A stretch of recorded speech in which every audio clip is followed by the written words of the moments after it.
Hello guys, నమస్తే. తెల్లవారు 4 అయితే మేము తిరుపతిలోని దిగాము. అక్కడి నుంచి డైరెక్ట్గా శ్రీనివాస నిలయానికి అయితే వెళ్ళిపోయాం.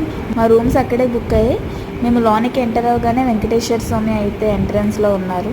దండం పెట్టుకుని అయితే మేము ఆ రూమ్లోకి వెళ్ళిపోయాం. శ్రీనివాస నిలయం మనకి కొండ కిందే ఉంటుంది. కొండపైన రూమ్స్ అయితే మాకు దొరకలేదు, కొండ కింద రూమ్సే దొరికాయి. అండ్ ఈ తిరుపతి దేవస్థానం వాళ్ళు రూమ్ అది మెయింటైన్ చేసే విధానం చాలా బాగుంది. భక్తులకు ఎటువంటి ఇబ్బంది లేకుండా చాలా నీట్గా క్లీన్గా అయితే రూమ్స్ అవి ఉంచారు. నైట్ అంతా జర్నీ చేసి మా మొక్కలు అయితే ఎలా అయిపోయాయో, మనం ఎక్కడికి వెళ్ళిన వాష్రూమ్ ముఖ్యం కదా, అది కూడా చాలా క్లీన్గా ఉన్నది. సో నేను ఇంకైతే ఫ్రెష్ అయిపోయి బయటికి వెళ్దామని రెడీ అయ్యాము. నా రూమ్ నుంచి అయితే బయటకి వ్యూ చూస్తుంటే చాలా బాగుంది.